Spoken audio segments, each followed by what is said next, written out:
Hey ArtOfDrumming community, let's talk about bell brass snares.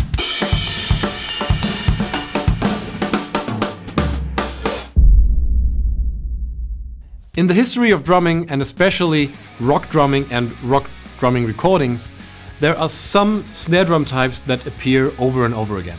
One of the most iconic snare drum types are bell brass snares. Before we get further into detail, let's clean up one misconception. Even though they're called bell brass snares, the shells are actually bronze.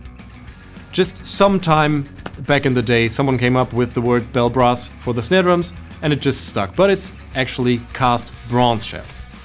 And that's also the first thing that really sets them apart from other snare drums. The shells are cast shells, whereas other metal snare drums are usually rolled shells that are then welded together. So what we get here is a seamless shell cast as one. Most of the iconic bell brass snares have a wall thickness of 3 mm. This means you get a pretty heavy shell, and all those snares are usually more than 10 kilograms, and you get a lot of projection out of it.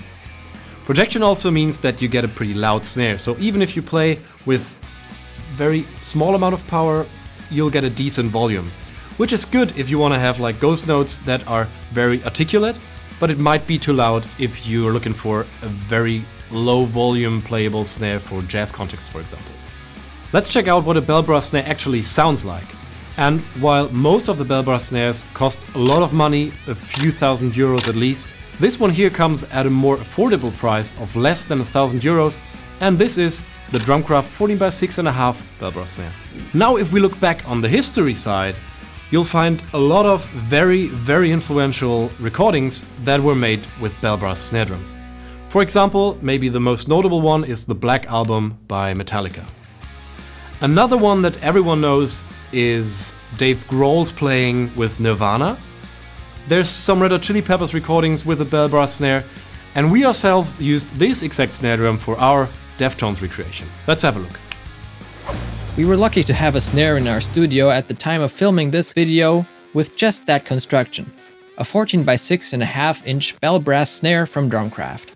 It even already had the right drumhead on it, a remote controlled sound coded. Pascal tuned both it and the reso head of the drum relatively high and left the drum unmuffled. Check out how it sounds.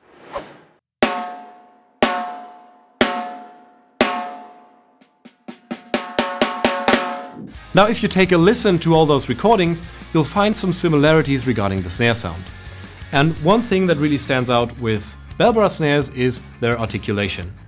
You'll get very clear attack, very clear backbeat sound, while still containing a lot of body from the drum shell itself. So if you're looking for a snare drum that's really able to cut through the music and cut through a lot of guitars, a bell brass snare will be your perfect companion. Just as its famous ancestors, this one has a 3 mm cast shell, weighs around 12 kilograms, and it also comes with the perfect drumhead for rock and metal playing, a controlled sound by Remo. The only major difference that really stands out are the hoops. While most of the iconic models have die-cast hoops, here we have triple flanged ones. Let's check out what this snare drum sounds like in 3 different tunings.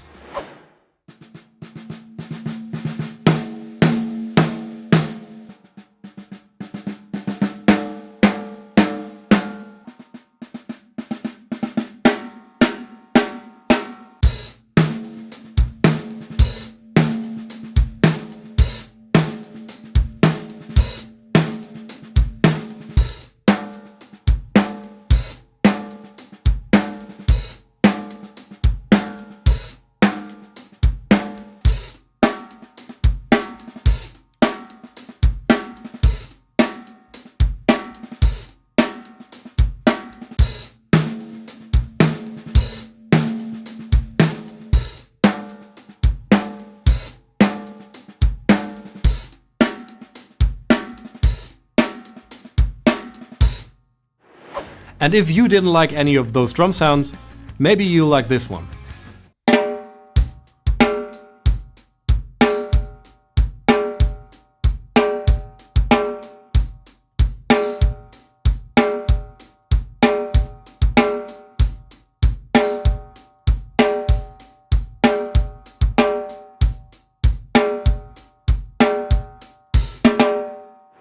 Did you get what drum sound I tried to recreate?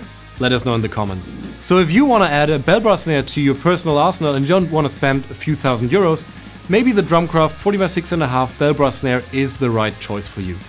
Let us know what you think about this snare drum in the comments. Also add what other bell brass snares you particularly love.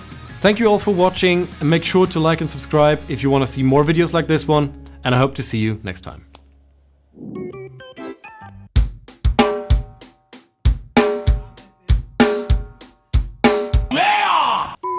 Now, next, just as it's